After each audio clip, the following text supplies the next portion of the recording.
My name's Amina Lang. I'm from the Passive House Institute in Darmstadt, Germany. We're a private, independent research institute that developed the Passive House standard, was involved in the construction of the first Passive House building about 25 years ago. The Passive House principles are really just a handful of basic principles, 5 principles actually, that deal with sort of a whole building focus. So we look at really good thermal insulation of the building. So the actual definition of what that is depends, of course, on where the building is built. Also that the building is built with a thermal bridge-free design. So as much as possible in the design of the building to reduce thermal bridges, so to reduce heat coming in or going out of the building.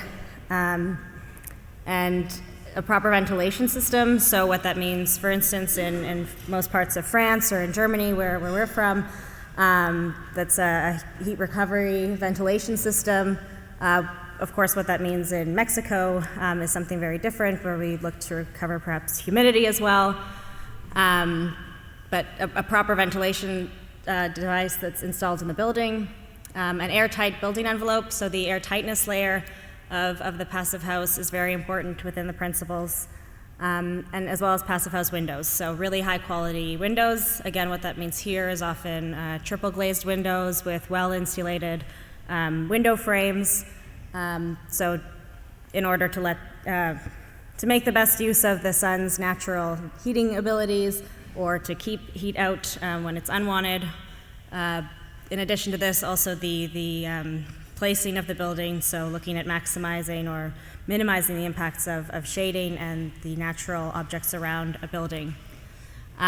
So these are the basic principles, but as I mentioned, it's a climate-independent standard. What that means is that a Passive House can be built anywhere in the world in any climatic conditions, following these principles adapted to the climate and where they're built. What that means in numbers is a heating demand of 15 kilowatt hour per meter square per year, or a primary energy demand of 120 kilowatt hour per square meter per year. There's also an air tightness requirement of 0.6 air changes per hour. When we look at what a typical low energy building is defined as in Europe, we're typically looking at about 75 kilowatt hour per square meter per year. So that's already a low energy building, what's considered in many cases. So this is really the crème de la crème of energy efficiency in buildings. What about existing buildings? Especially important topic in Europe, for instance, because we have a huge existing building stock. The European Union has actually said that it is the existing buildings that we really need to focus on in our planning and in our energy goals in order to achieve the 2020 and 2030 sustainable energy goals of the European Union. So there is Passive House for existing buildings, for retrofitting buildings. Of course, if a building can be retrofitted to a complete Passive House, to a 15 kilowatt hour per square meter per year building, that's great, often because of where a building's situated, historical reasons, because of existing components that were used and how they could be replaced. It's simply not possible. So we've defined a standard called the EnerFit standard.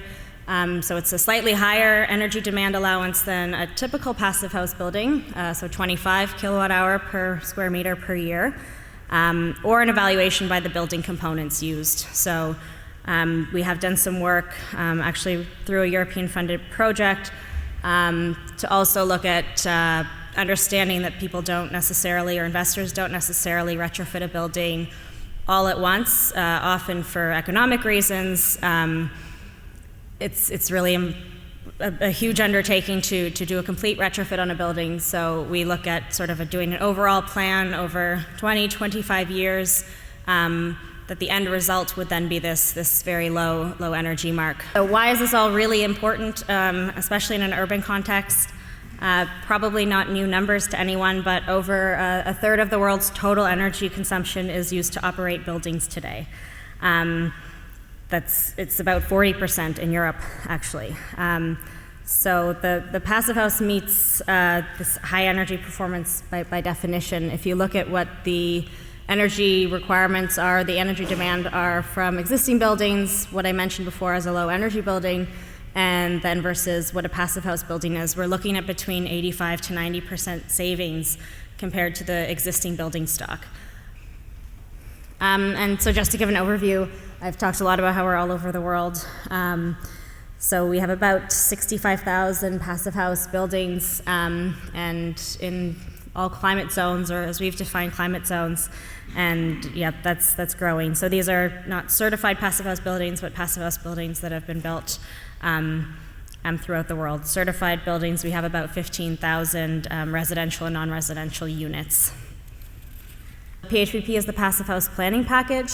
It's our design tool to calculate energy balances for buildings.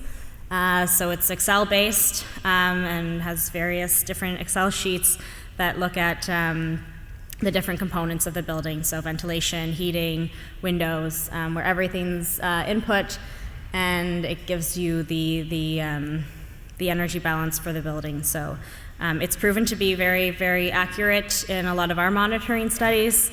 And the basis behind this was actually used to build the first passive house building 25 years ago in Darmstadt. And it's 25 years old this year, so we've done a major monitoring project on it.